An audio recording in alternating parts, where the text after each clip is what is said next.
Almost 30 বছরের criminal practice তোমার। এক লাইনে যদি বলো ক্রিমিনাল ল তাহলে কি? তো অ্যাকচুয়ালি তাহলে কোন ইয়ার থেকে একটা স্টুডেন্ট ইন্টার্নশিপ সিক করবে? অ্যাজ এ সিনিয়র লয়ার তুমি একটা ফ্রেশ ল স্টুডেন্টের মধ্যে কি কি গুণ দেখবে বা কি কি কোয়ালিটিস দেখবে যে তাকে ইন্টার্নশিপ প্রোভাইড করবে? ক্রস এক্সামিনেশন একটা আর্ট, সেখানে লয়ারকে ড্রামাও করতে হতে পারে। ক্রিমিনাল ল প্র্যাকটিস করা কি মোরালি টাফ? কখনো কি কনসায়েন্স কনফ্লিক্ট করে? কেস হেরে গেলে সেটাকে কিভাবে হ্যান্ডেল করো? তোমার লাইফে করা সব থেকে ইন্টারেস্টিং ক্রিমিনাল কেস কোনটা ছিল? তোরা বাচ্চা বাচ্চা ছেলে, এই তোদের চেয়ার, তোরা মার্ডার করলি কি করে? আমি তখন জিজ্ঞেস করলাম যে তোরা কিভাবে করলি? বলছে ওই নদীর ধারে নিয়ে গেছিলাম, আচ্ছা, ওকে মদ খাইয়েছিলাম, আমরাও খেয়েছিলাম, গল্প করতে করতে টুক করে গলাটা কেটে দিয়েছি। তারপরে তোরা কি করলি? বলে তারপরে কি, আমরা দুজন মিলে মুন্ডুটাকে নিয়ে একটু খেলা করলাম, খেলা করে বডিটা এক জায়গায় ফেলে রাখলাম, আর চলে যাওয়ার সময় মুন্ডুটা হাতে করে নিয়ে আরেক জায়গায় ফেলে দিয়ে চলে গেল।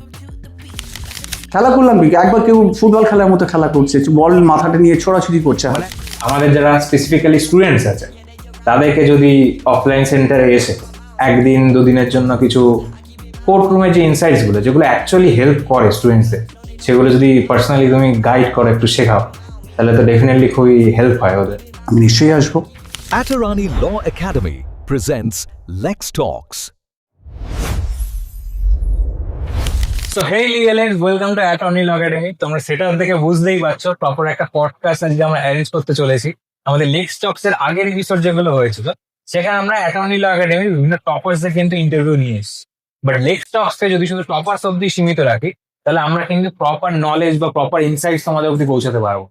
যার জন্য এইবার থেকে শুরু হচ্ছে লেক্স টক্স এর এপিসোড 4 থেকে বিভিন্ন লিগাল পার্সোনালিটিসও কিন্তু আমাদের চ্যানেলে আসবে। লেক্স টক্স এপিসোড 4 এ ফার্স্ট যে লিগাল পার্সোনালিটিকে আমি ইনভাইট করতে চলেছি, সে কিন্তু বসিরহাট ক্রিমিনাল কোর্ট বার অ্যাসোসিয়েশনের 2 টাইমস এর সেক্রেটারি ছিল, এবং শুধু এইটুকুই না, অলমোস্ট 30 ইয়ার্স কিন্তু তার ক্রিমিনাল প্র্যাকটিস হয়েছে। এবং যাকে দেখে অ্যাকচুয়ালি আমার লিগাল প্রফেশনে আসা, যার থ্রু আমি ইন্সপিরেশন নিয়েছি, তাকে কিন্তু আজকে আমি ইনভাইট করতে চলেছি। এবং এই মানুষটাকে আমি ছোটবেলার থেকে দেখছি। কেন? সে কিন্তু আমার বাবা। তো আজকের এপিসোডটা আমার জন্য অনেকটা স্পেশাল। আমি ছোটবেলার থেকে বাবার কাছ থেকে যে জিনিসগুলো শিখে এসেছি সেই জিনিসগুলো তোমাদের কাছে শেয়ার করতে পারবো। সো ডেফিনেটলি আমার অবধি কেন এই নলেজ গুলো সীমিত থাকবে, আমার অবধি ইনসাইটস গুলো কেন সীমিত থাকবে, যাতে আমার ভিউয়ার্সদের কাছে, আমার স্টুডেন্টসদের কাছে আমি এই তথ্যগুলো নিয়ে যেতে পারি, তার ধরুন লেক্স টক্স এর আজকে এই স্পেশাল এপিসোড। সো আমি খুব শীঘ্রই কিন্তু তাকে ইনভাইট করতে চলেছি, সে খুব শীঘ্রই চলে আসবে আমার এই ফ্রন্ট চেয়ারে। So welcome to attorney law academy for the first time. ইউটিউবে ফার্স্ট টাইমের জন্য তুমি এলে। বেসিক্যালি আজকে যে এপিসোডটা হচ্ছে, আমরা জেনারেলি লেক্স টক্স যেগুলো করে এসেছি সেগুলো হচ্ছে আমাদের যারা টপার ছিল তাদেরকে আমরা ইন্টারভিউ করতাম যে কিভাবে প্রিপারেশন নিচ্ছে বা কি কি তারা গাইডেন্স দিতে চায় আপকামিং যারা এক্সাম দেবে তাদেরকে। এইবারের যে এপিসোড গুলো অ্যাকচুয়ালি মিক্সড আপ থাকবে। যেমন লিগাল ব্যাকগ্রাউন্ডের যদি আমরা কাউকে নিয়ে আসি তাহলে সেটা একটু তো লাভ হবে স্টুডেন্ট যারা আছে বা একদম ফ্রেশ গ্রাজুয়েট যারা আছে। তো সেটা ফার্স্ট এপিসোড তোমাকে দিয়ে শুরু হচ্ছে। দিস ইজ লেক্স টক্স এর এপিসোড 4, যেখানে ফার্স্ট লিগাল পার্সোনালিটি তোমায় দিয়ে শুরু হচ্ছে। তো আমি অলরেডি কিছু কোশ্চেন নোট ডাউন করে এনেছি যেগুলো ইন জেনারেল কোশ্চেন, মানে প্রচুর ল স্টুডেন্টদের জিজ্ঞাসা থাকে ফার্স্ট ইয়ারের দিকে বলো, বা আমি পড়াতে গিয়েও এগুলো ফেস করেছি। তো as a senior lawyer, experience lawyer, তুমি যদি তাদেরকে একটুখানি ওই কোশ্চেনগুলো অ্যান্সার করে দাও তাহলে তারা গাইডেড তো হবেই ডেফিনেটলি, প্লাস ওদের অনেকটা হেল্পও হয়ে যাবে। তো আমি একটা একটা করে কোশ্চেন জিজ্ঞেস করবো, তুমি একদম কমফোর্টেবল যে উত্তরটা দেওয়া হচ্ছে সেটাই বল। সো ফার্স্ট কোশ্চেন আমি জিজ্ঞেস করছি, ওকে, যে অলমোস্ট 30 বছরের ক্রিমিনাল প্র্যাকটিস তোমার, এক লাইনে যদি বলো ক্রিমিনাল ল তাহলে কি? Criminal law in just truth আর প্রুফের মাঝে যে ব্রিচ করা, এটা কোর্টের মাধ্যমে ব্রিচ করা হয়। ইনজেস্ট। আচ্ছা, বুঝলাম। ধরো ক্রিমিনাল ল মানে লোকে যেটা ভাবে যে ঠিক আছে, লয়ার মানে সে মিথ্যা কথা বলবে, ক্লায়েন্টকে রিপ্রেজেন্ট করছে মানে সে অতটা ভালো মানুষ না। এই জিনিসটাকে তুমি কিভাবে? নট লাইক দ্যাট, কারণ অ্যাজ পার রুলস যে কোনো অ্যাডভোকেট কোনো মামলা, কোনো অ্যাকিউজড বা কোনো কারণ মামলাকে রিফিউজ করতে পারে না অ্যাজ পার রুলস। এটা যদি আমি জানি যে ক্লায়েন্ট আমার কাছে এসছে, সে দোষটা করেছে, সেখানেও তাকে আমি রিফিউজ করতে পারি না, only on the ground that কাজটা করেছে। এটা duty of the advocate to accept this case, nothing else. Okay, so ধরো ফার্স্ট ইয়ার যারা ল স্টুডেন্ট আছে ফার্স্ট ইয়ার বললাম, ধরুন আমার ফার্স্ট জেনারেশন, ঠিক আছে, ফার্স্ট ইয়ার তো অতটাই হবে না। তো ফার্স্ট জেনারেশন যারা লয়ার্স আছে, তারা সবাই সবাই পাস করেছে, বাট একটা ক্রিমিনাল লতে ন্যাক দেখতে পাচ্ছে। তো তাদের মধ্যে অ্যাকচুয়ালি কি কোয়ালিটিস গুলো থাকা উচিত, বা কোন জিনিসগুলো তাদের মধ্যে অলরেডি মেনটেন করা উচিত, যাতে তারা একটা successful in the future criminal lawyer হতে পারে?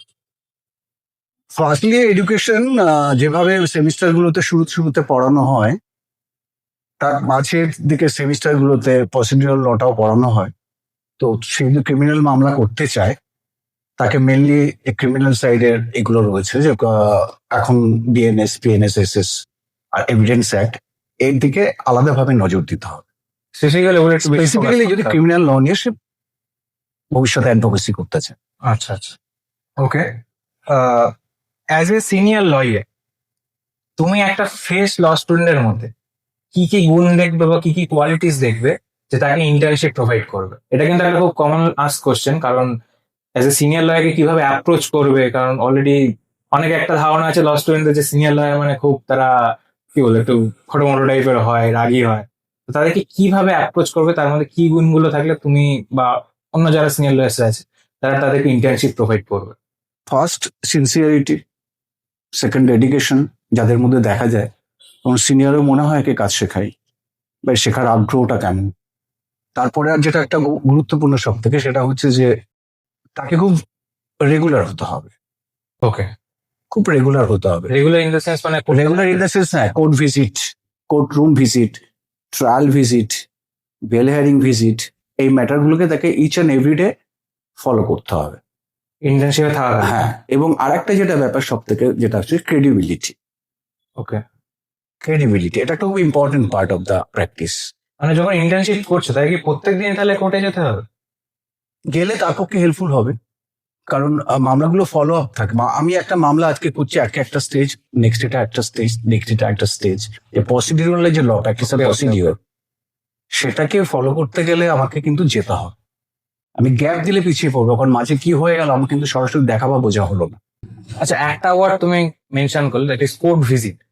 এখন একটা কিন্তু খুব ট্রেন্ড দেখা যাবে, কালচারও বলতে পারো, যে এন্ট্রান্স দিলা, সবাই সবাই ফার্স্ট সেমিস্টারে ঢুকছি, কোর্টে এক দুদিনের জন্য দেখতে যাও, ভিজিট করতে যাও। এটা আদত কতটা প্র্যাকটিক্যালি হেল্পফুল, আর ইন্টার্নশিপের থেকে এটার ডিফারেন্সটা কতটা? অ্যাকচুয়ালি কোনো লয়ার তার কোর্স কমপ্লিট করার পরে যখন কোর্টে অ্যাডভোকেটিতে জয়েন করে, সেক্ষেত্রেও তাকে বেশ কয়েকটা বছর সময় দিতে হয় প্রসিডিউরাল ল বা বিভিন্ন ব্যাপারগুলো বুঝতে। সেখানে এক বা দুদিনের জন্য কোর্ট ভিজিট মনে হয় না কোনো একাডেমিক্যালি কাজে আসে। ওর থেকে বেটার যেটা হচ্ছে যে একটা নির্দিষ্ট সময় পরে কোনো সিনিয়র, কোনো ভালো লয়ারের কাছে যদি ইন্টার্নশিপ করা যায়, সেটা মনে হয় তার এগিয়ে যাওয়ার ক্ষেত্রে অনেকটা বেশি হেল্পফুল হয়। আচ্ছা, মানে ইন্টার্নশিপ ইজ আচ্ছা, এই ক্ষেত্রে এটা খুব কমন, খুবই কমন কোশ্চেন আছে স্টুডেন্টদের, যে অ্যাকচুয়ালি তাহলে কোন ইয়ার থেকে আমার ইন্টার্নশিপটা স্টার্ট করা উচিত? অ্যাকচুয়ালি 6th সেমিস্টার আচ্ছা, আপওয়ার্ডস, যেখানে প্রসিডিউরাল লটা কিছুটা শেখা হয়, সেই সময় ইন্টার্নশিপে গেলে হয়টা কি তার বুঝতে অনেক সুবিধা হয়, এবং প্রশ্ন করতেও সুবিধা হয়। প্রশ্ন করাটা একটা পার্ট অফ, কারণ আমি কি প্রশ্ন করছি, কি জানতে চাইছি সিনিয়রের কাছে, এটা প্রসিডিউরাল ল সম্বন্ধে যদি মিনিমাম ধারণা না থাকে, সে প্রশ্নটাও করতে পারবে না। সুতরাং 6th সেমিস্টার আপওয়ার্ডস ইন্টার্নশিপ করতে গেলাম থার্ড ইয়ার। Third year. কিন্তু অনেক স্টুডেন্টরা কিন্তু ফার্স্ট ইয়ার সেকেন্ড ইয়ার থেকে স্টার্ট করে দেয়। তো এবার ধরো কিছু কিছু স্টুডেন্ট আছে, আমি পড়ানোর এক্সপিরিয়েন্স থেকে বলছি, যে তারা অ্যাডভান্স অনেকটা, তারা অলরেডি শুরু থেকেই বেশ ভালো স্টাডি করে এসছে, ক্রিমিনাল প্রসিডিওর বা তোমার এভিডেন্স সমস্ত কিছু মোটামুটি তাদের কভার কর। সেই রকম একটা স্টুডেন্ট যে স্পেসিফিক্যালি অ্যাডভোকেট যখন হবে, তখন যারা লিটিগেশনের দিকেই যেতে চায় এবং যারা অ্যাডভান্সে রয়েছে, তারাকে একটু আগে যেতে পারে। যারা খুব স্টাডি করে তারা যদি একটু আগে যায়, ও হয়তো কিছুটা অন্যদের থেকে একটু কিছু এগিয়ে যেতে পারে। কিন্তু যদি আমি বারবার বলছি, আমি যদি প্রসিডিউরাল ল, যেটা প্র্যাকটিস অ্যান্ড প্রসিডিউর, ওই ব্যাপারটা যদি আমার মাথায় ঢোকাতে না পারি, তাহলে কিন্তু বুঝতে অসুবিধা হবে। ওকে, মানে তুমি বলতে চাইছো প্রসিডিউরাল লস গুলো একটু ধারণা ক্লিয়ার হলে ডেফিনেটলি। ওকে ওকে।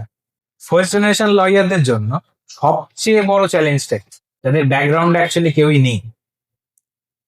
সবচেয়ে বড় চ্যালেঞ্জ হচ্ছে তাকে রেগুলার কোর্সে কোর্টে যেতে হবে, এবং সবার আগে যেটা বিল্ড আপ করতে হবে সেটা হচ্ছে রেপুটেশন।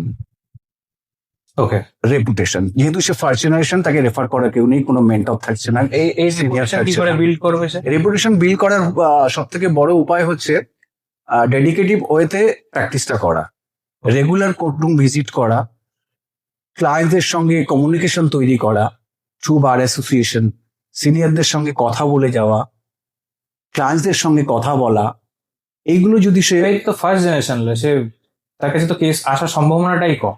কেস আসার সম্ভাবনা কম বলতে হ্যাঁ, সেটা তো খানিকটা কম থাকেই, কিন্তু শুরুটা তাকে এভাবেই করতে হবে।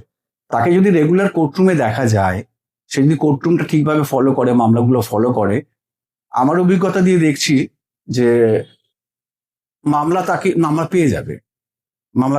বিশেষ করে যদি কোনো সিনিয়রের, ভালো সিনিয়রের কাছে থাকে, তাহলে সে সিনিয়রের মামলাগুলো করতে থাকবে। আচ্ছা, এবং যখনই সে সিনিয়রের মামলাগুলো খুব কেয়ারফুলি করতে থাকবে, সিনসিয়ারলি করতে থাকবে, তখন সেই মামলায় যেসব ক্লায়েন্টস গুলো তাদেরকে কাজ করতে দেখবে, সেই জুনিয়র মেম্বারদের, তাদের প্রতি একটা ফেট তৈরি হওয়া শুরু হবে। আচ্ছা, এবং তাদের মধ্যে থেকেই মামলা তাকে রেফার করা হবে, তারা যদি বোঝে সে আমাদের পারপাসটা ভালোভাবে সার্ভ করতে পারছে। তাহলে যারা স্পেসিফিক্যালি লিটিগেশনই যেতে চাইছে, তারা পাস হওয়ার পরে মানে ওই কনসিস্টেন্সিটা রাখতে হবে তাকে করে। রাখতে হবে, ডেফিনেটলি রাখতে হবে। নেক্সট কোশ্চেন আমি জিজ্ঞেস করছি, বেশ ইন্টারেস্টিং আছে।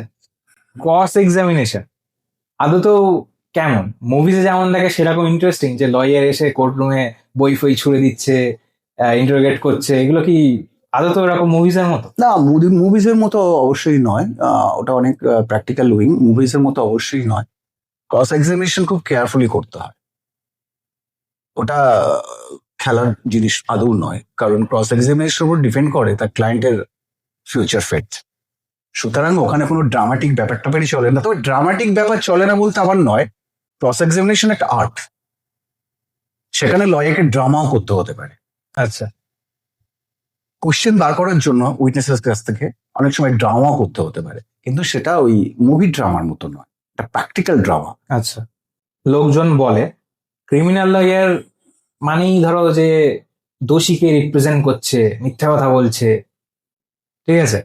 তো এটা কি আদৌ মিথ নাকি রিয়ালিটি?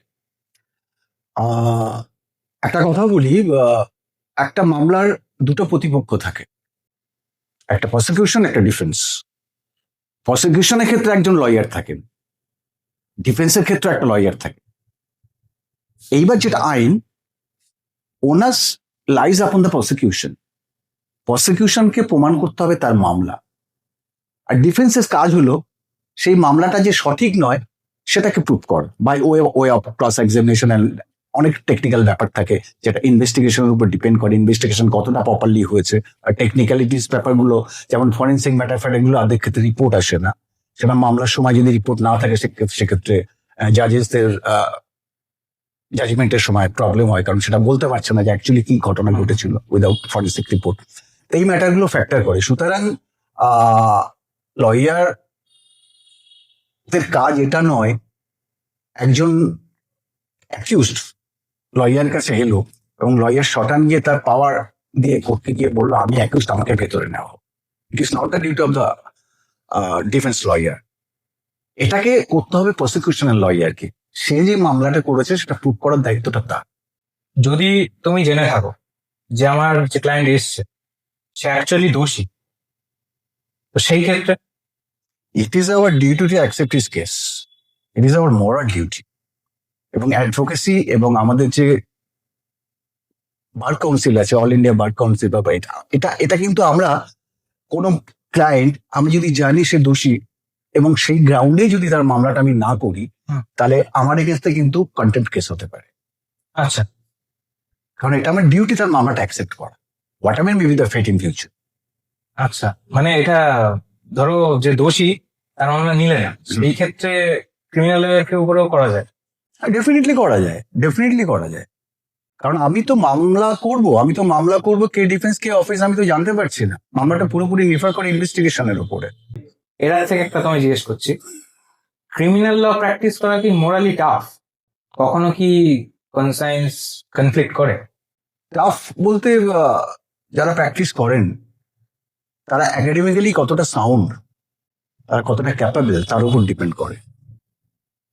মানে মেন্টাল প্রেশারটা কেমন? মেন্টাল প্রেশার, আমার যদি প্রিপারেশন না থাকে, আমি যদি কোনো ক্রিমিনাল মামলা করতে যাই, সেখানে একটা ম্যাক্সিমাম মেন্টাল প্রেশার হবে, সবসময় আমার মধ্যে একটা আতঙ্ক কাজ করবে, আমার ভুল হয়ে গেলে ক্লায়েন্টের ক্ষতি হয়ে যাবে। সুতরাং টাফ বলতে এখানেই টাফ, আমার প্রিপারেশনটা প্রপারলি নিতে হবে। আমি যদি প্রিপারেশনটা প্রপারলি নিই, তাহলে আমি যখন কোর্টে মামলা করতে যাচ্ছি তখন আমি কনফিডেন্টলি মামলা করতে পারছি। ওকে। কারণ একটা মামলা আমরা দেখলে বুঝতে পারি এফেক্ট কি আছে, তারপরে ডিপেন্ড করে উইটনেসেস এর ওপরে। প্রচুর মামলা ঘটে যারা আই উইটনেস, তারা যে কোনো ভাবেই ও কোর্টে এসে সাক্ষী দেওয়ার সময় বলে আমি ছিলাম না, আমি কিছু দেখিনি, পুলিশ আমাকে ইন্টারোগেট করেনি। তো এই যে ঘটনাগুলো ঘটে, এগুলো মাথায় রেখে আমাদের মামলা করতে হয়। কিন্তু সে যদি উল্টো কথা বলে যে I have seen the occurrence, তাহলে আমাকে সেভাবে তাকে হ্যান্ডেল করতে হবে। কেস হেরে গেলে সেটাকে কিভাবে হ্যান্ডেল করো? একটা কেস হেরে গেলে আমরা বুঝতে পারি কেস করতে করতে কেসের ফেট কি হতে চলেছে। কিছু কিছু মামলা থাকে যেখানে সাক্ষীরা প্রপারলি সাক্ষী দেয় এবং মামলা টেকনিক্যালিটিসও ঠিক থাকে এবং প্রপার ইনভেস্টিগেশন হয়ে থাকে, তখন কিন্তু আমরা মামলা করতে করতে বুঝতে পারি যে মামলা কনভিকশন হবে। এবং প্রচুর মামলা কনভিকশনও হয়, আমরা বুঝতে পারি, আমাদের মেন্টাল প্রিপারেশনও থাকে যে কনভিকশন হবে। নো ডাউট খারাপ লাগে, কিন্তু এটা তো মেনে নিতেই হবে, part of the journey. Part of the journey. তোমার লাইফে করা সব থেকে ইন্টারেস্টিং ক্রিমিনাল কেস কোনটা ছিল, যেটা একদম মুভিজ এর মতো? One of the interesting case অনেকগুলো ছিল, তার মধ্যে যেটা আছে, আমার একটা মার্ডার কেস ছিল। সেটা বডিটা এক জায়গায় পাওয়া গেছিল, মাথাটা অন্য জায়গার থেকে রিকভারি হয়েছিল। আমার যে ক্লায়েন্ট ছিল, আচ্ছা। দুটো বাচ্চা ছেলেই বলা যায়, 18-20 বছর বয়স ছিল, দুজন মার্ডার কেসে যাদের এগেনস্টে চার্জ ফ্রেম হয়েছিল। এবং ছেলেগুলোর চেহারা খুবই খারাপ। আচ্ছা। তো তাদেরকে আমি একদিন মজা করে জিজ্ঞেস করেছিলাম আমার চেম্বারে, তোরা বাচ্চা বাচ্চা ছেলে, এই তোদের চেহারা, তোরা মার্ডার করলি কি করে? হুম। তখন বলছে স্যার ওটা হয়ে যায়। আমি যে হয়ে যায় মানে? বলছে তখন আমরা একটু অন্য পরিস্থিতিতে থাকি তো। তারপরে আমি তখন জিজ্ঞেস করলাম যে তোরা কিভাবে করলি? বলছে ওই নদীর ধারে নিয়ে গেছিলাম, আচ্ছা। ওকে মদ টদ খাইয়েছিলাম, আমরাও খেয়েছিলাম, গল্প করতে করতে টুক করে গলাটা কেটে দিয়েছি। এমনি? হ্যাঁ, কেটে দেওয়ার পরে তারপরে তোরা কি করলি? বলে তারপরে কি, আমরা দুজন মিলে মুন্ডুটাকে নিয়ে একটু খেলা করলাম। কি? খেলা করে বডিটা এক জায়গায় ফেলে রাখলাম, আর চলে যাওয়ার সময় মুন্ডুটা হাতে করে নিয়ে গিয়ে আরেক জায়গায় ফেলে দিয়ে চলে গেল। খেলা করলাম বলতে? খেলা করলাম কি, একবার কেউ ফুটবল খেলার মতো খেলা করছে, বল মাথাটা নিয়ে ছোড়াছুড়ি করছে, মানে একটা বডির থেকে মাথাটাকে সেপারেট করে Separate করে করে। সেটাকে নিয়ে ফুটবল খেলার মতো খেলা ফুটবল করছে? খেলার মতো খেলছে। আমি জিজ্ঞেস করি তোরা পারলি কি করে? বলছে তখন আমরা অন্য মুডে ছিল। এ তো তাহলে সাইকো তো পুরো। সাইকো তো বটেই। যারা এদের এদের এখন কারেন্ট পরিস্থিতি, এই ধরনের যারা ক্রিমিনাল অ্যাক্টিভিটিস করে তারা তো মূলত সাইকোই হয়। এদের এখন কারেন্ট পরিস্থিতি কি? এদের কারেন্ট পরিস্থিতি কনভিকশন হয়ে গেছে। আচ্ছা। কারণ কনভিকশনটা হয়েছিল এই গ্রাউন্ডেই, ডিউরিং পিসি পিরিয়ড 27 এভিডেন্স অ্যাক্টে আছে, তাদের স্টেটমেন্ট অনুযায়ী বডি এবং মুন্ডুটা রিকভারি হয়েছে, আচ্ছা। এবং শুধু এর বেসিসেই তাদের কনভিকশন হয়ে গেছে। মুন্ডু নিয়ে ফুটবল খেলছে তো আলাদাই গল্প। আলাদাই গল্প বটে। কোর্টরুমে একটা রিয়েল ইনসিডেন্ট বলো, যেটা একদম মুভিজ এর মতো, যেগুলো আমরা সিনেমায় দেখেছি। খুব মজার, সিনেমার মতোই, খুব রিসেন্ট ঘটেছে। পলিটিক্যাল পার্সন, নাম করছি না, ওকে। সাক্ষী দিতে এসেছিলেন। তো ডিফেন্সের লয়ার যখন তাকে জেরা করছিলেন, হঠাৎ করে তিনি ডিফেন্সের লয়ারকে বললেন, এইসব জেরা টেরা এখানে করবেন না, আমার পার্টি অফিসে ছিল, আমি আপনাকে বুঝিয়ে দেবো। আচ্ছা। আই বিকেম স্টার্ন, এবং কোর্টও তার কাজ থামিয়ে দিলেন এবং বললেন যে দেখুন এটা আপনার পার্টি অফিস নয়, প্রপারলি আপনাকে যা জিজ্ঞাসা করা হচ্ছে সেটুকুই বলুন। আমার খুব মজা লেগেছে জিনিসটা। মানে জাজ বলছে, জাজ বলছে, জাজের সামনে এই স্টেটমেন্টটা জাজের সামনে স্টেটমেন্টটা রাখছে। এবং যেহেতু জনপ্রতিনিধি, আমার খুব অবাক লেগেছিল, আমার খুব মানে অন্যরকম লেগেছিল যে জনপ্রতিনিধি যারা বিধানসভায় যাবে, যারা সংসদে যাবে, যারা আইন প্রণয়ন করবে, হোয়াট ইজ কোর্ট সে সম্বন্ধে তাদের কোনো বেসিক কনসেপ্ট নেই যে কোর্টে কি কথা বলা যায়, কি কথা বলা যায় না। এই ব্যাপারটা আমাকে খুব হার্ট করেছে। বুঝতে পারছি। ভেরি রিসেন্ট ঘটনা, আমি পার্টিকুলার ডিটেলসে যাবো না, subject matter. Sure sure. As a criminal lawyer, ক্লায়েন্টের এমন একটা হ্যাবিট যেটা তুমি হেট করো? অনেক ক্লায়েন্টস দেখেছি, আমি একটা ছোট্ট উদাহরণ দিই। কারো যদি শরীর খারাপ হয়, কোনো ক্লিনিক্যাল প্রবলেম হয়, যে মাথা ব্যথা করছে বা পেট ব্যথা করছে, ডক্টরের কাছে গিয়ে যদি পেট ব্যথা করে, সেখানে গিয়ে যদি বলে যে মাথা ব্যথা করছে, ন্যাচারালি ডক্টর বাবু ক্লিনিক্যাল টেস্ট তো হচ্ছে, হুম। মাথা ব্যথার ওষুধই দেবেন, রোগটা সারবে না। তো আমার অভিজ্ঞতায় দেখেছি যে অনেক ক্লায়েন্টস যারা প্রকৃত অর্থে ক্রাইমটা করেছে, এবং যখন তার কাছে জানতে চাওয়া হয় অ্যাবাউট দ্য ফ্যাক্টস, তখন তারা লয়ারকেও মিসগাইড করার চেষ্টা করে। ইন দ্য সেন্স, আমি তাকে জিজ্ঞেস করলাম যে এই ঘটনা যখন ঘটছিল তখন আশেপাশে কারা কারা ছিল। হুম। অনেকেই হয়তো ছিল, কিন্তু ক্লায়েন্টস আমাকে বলে দিল কেউ ছিল না। এটা ক্লায়েন্টস ভেবে নিয়ে বললো, কেউ যদি না থাকে উকিলবাবুকে এটাকে আমি বলি, তাহলে আমার ক্লায়েন্টটা কেউ দেখেনি, এটা আমি প্রমাণ করতে পারবো। সেটা তো অপোনেন্টের সুবিধা হয়ে যাবে, সে যদি বার করতে পারে পরবর্তীকালে। সেটা না বুঝেই তারা মিথ্যা কথা বলে। ওকে ওকে। কারণ আমাদের তো ইনস্ট্রাকশন নিতে হয় ক্লায়েন্টস এর কাছে, হুম ঘটনাটা অনেক সময় পিও ভিজিট করতে হয় হুম। দেখার জন্য যে কোথায় ঘটনাটা ঘটেছিল, সেখানকার সিচুয়েশনটা কি, কারা কারা থাকে সেখানে।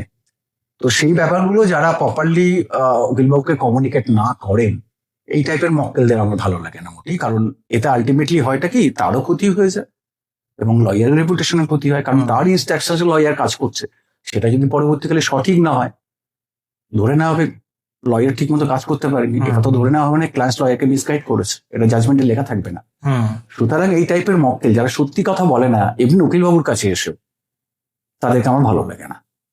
তুমি যেটা ফার্স্টে করে ঢুকে জানতে না পেরে স্ট্রাগল করেছো কয়েক বছর, সেরকম কিছু টিপস যারা দেখছে তাদেরকে দিতে চাও? আমার ক্ষেত্রে যেটা হয়েছিল, আমার বাবা ছিলেন খুব প্রথিতযশা একজন সাউন্ড লয়ার ছিলেন, কিন্তু আমার দুর্ভাগ্য আমি আমার বাবাকে বেশি দিন পাইনি। তো শুরুতে আমি কোনো প্রবলেম ফেস করিনি, যেহেতু মাথার উপর বাবা ছিলেন, কিন্তু বাবা হঠাৎ করে চলে যাওয়ার কারণে শুরুতে আমাকে খুব প্রবলেম ফেস করতে হয়েছিল। সামান্য সামান্য ব্যাপারও আমাদেরকে সিনিয়রদের কাছে ছুটে গিয়ে জানতে হয়েছে, বা ওভার টেলিফোন আমাকে সাজেশনস নিতে হয়েছে। তখন যেহেতু আমি ফ্রেশার ছিলাম, তো সেক্ষেত্রে যারা ফ্রেশার, আমি প্রত্যেককেই বলি যারা সিনিয়র আছে তাদেরকে তুমি জিজ্ঞাসা করো। কোনো বাচ্চা ছেলে বা কোনো বাচ্চা মেয়ে যারা নতুন অ্যাডভোকেসিতে এসছে, কোনো সিনিয়রের কাছে যদি কোনো প্রশ্ন করে ল সম্বন্ধে, আমার মনে হয় শতকরা 100 জন সিনিয়রই সেটা সঠিক উত্তর দেয়। এই আগ্রহটা থাকতে হবে, লজ্জাটা থাকলে হবে না আমি জানি না এটা জিজ্ঞেস করছি। কারণ ইনফ্যাক্ট আমার এই বয়সেও আমাকেও সিনিয়রদের সঙ্গে অনেক সময় অনেক মামলায় কনসাল্ট করতে হয় এত বছর প্র্যাকটিসের পর, কারণ প্রতি মুহূর্তে ল তৈরি হয়। তোমার এজ কত যদি শেয়ার করতে চাও? আমার age 59। Okay, almost 30 years practice. Almost 30 years practice. সেখানে তুমি খুশি যা আপাতত লিগ্যাল ক্যারিয়ার এসছে? আই এম হ্যাপি, কারণ আমার এই প্রফেশনে যেহেতু আমার শুরু থেকেই বাবাকে দেখা, বাবার প্র্যাকটিসটাকে দেখা, বা এই পরিবেশের মধ্যে বড় হওয়া, সেজন্য আমার জব স্যাটিসফ্যাকশনটা কিন্তু পুরোপুরি আছে। কারণ আমি ক্রিমিনাল প্র্যাকটিস করে মজা পাই এবং ভালো লাগে, চ্যালেঞ্জিং মনে হয়। সুতরাং আমি I am happy with my practice. আমি এবার একটা পার্সোনাল কোশ্চেন জিজ্ঞেস করতে চাই। আমার গ্র্যান্ডফাদার, তোমার বাবা, যেহেতু এত বছর ধরে অ্যাডভোকেসি করেছে এবং সেক্রেটারিও ছিল, তো তারপরে তুমি এসছো সেম জিনিসটাকে ফলো করে, তুমিও এত বছর অ্যাডভোকেসি করছো। তারপরে আমি আসছি, বাট আনফর্চুনেটলি আমি লিটিগেশনে যাচ্ছি না। তো এটাতে তোমার কি মত? আমার ছেলে, মানে তোমার কথা বলি, যে তোমার ওপর আমার পুরোপুরি ভরসা আছে। তুমি যেটাই চুজ করবে এই এডুকেশনটাকে ব্যাকগ্রাউন্ড রেখে, I will always support you. Thank you. তো ঠিক আছে, আমরা খুবই প্লিজ যে তুমি এসছো তোমার এই টাইম বার করে, কারণ আমি জানি উইকেন্ডেও তোমার কেমন প্রেশার থাকে, এত কেস এত চাপ। তো তারপরে যেহেতু তুমি সময় বার করে এসছো এই একটা পডকাস্টের জন্য, সো আমাদের পুরো টিমই খুবই গ্রেটফুল এইটার জন্য, এবং একটা ছোট্ট টোকেন অফ রেসপেক্ট তোমাকে দিতে চাই আমাদের একাডেমিক থেকে। Thank you. এটা আমাদের টিমের থেকে তোমাকে একটা ছোট্ট গিফট থাকলো, এবং এক্সপেক্ট করবো পরবর্তীকালেও কিছু ভিডিওসে তুমি আসবে, গাইড করবে। যেমন আজকের ভিডিওটা খুবই ইনসাইটফুল এবং হেল্পফুল হয়েছে, কারণ যেমন কনভারসেশন হয়েছে, ফার্স্ট জেনারেশন যারা লয়ার্স আছে বা যারা সবাই ল স্টুডেন্ট ঢুকেছে তাদের খুবই হেল্প হবে। সো আমি এক্সপেক্ট করবো যে পরবর্তীকালে এরকম কিছু ভিডিওসে আসবে, বা আমাদের যারা স্পেসিফিক্যালি স্টুডেন্টস আছে তাদেরকে যদি অফলাইন সেন্টারে এসে একদিন দুদিনের জন্য কিছু কোর্ট রুমে যে ইনসাইটস গুলো যেগুলো অ্যাকচুয়ালি হেল্প করে স্টুডেন্টসদের, সেগুলো যদি পার্সোনালি তুমি গাইড করো, একটু শেখাও, তাহলে তো ডেফিনেটলি খুবই হেল্প হয় ওদের। আমি নিশ্চয়ই আসবো, এটা একদম প্রমিস তো যে। ডেফিনেটলি। তো তাহলে আমরা সেশন অ্যারেঞ্জ করবো যেখানে তুমি ক্রিমিনাল লটাকে নিয়ে বেসিক্যালি যেটা তোমার মেন স্পেশালাইজেশন আছে সেটাতে তুমি ওদেরকে শেখাবে একদম শেখাবো। একদম স্টেপ বাই স্টেপ কিভাবে যায় কোর্টে কেসটা, কিভাবে ক্লায়েন্টকে রিপ্রেজেন্ট করতে হয়, সমস্ত কিছু। তো ডেফিনেটলি থ্যাংক ইউ আসার জন্য। All the best. তো থ্যাংক ইউ লিগালেটস এতক্ষণ আমাদের সাথে থাকার জন্য। আমি হোপ করবো যে তোমরা বেশ কিছু ইনসাইটস পেয়েছো এবং তোমাদের একটু হলেও হেল্প হয়েছে। যদি একটু হলেও তোমাদের হেল্প হয়ে থাকে বা ইনসাইটস গুলো তোমাদের হেল্পফুল লাগে, দেন ডেফিনেটলি কিন্তু কমেন্ট বক্সে লেখো এবং লেক্স টক্সে আরো ভালো ভালো লয়ারদের আমরা আনতে পারি যাতে পডকাস্ট আরো ইন্টারেস্টিং হয়। তোমরা কিন্তু কমেন্ট বক্সে এক্সাইটমেন্টটা অবশ্যই দেখবে, তাহলে আমি পরবর্তীকালে লেক্স টক্স আরো ভালো করে অ্যারেঞ্জ করবো। তো দেখা হচ্ছে লেক্স টক্স এর নেক্সট এপিসোডে। ততক্ষণের জন্য বাই।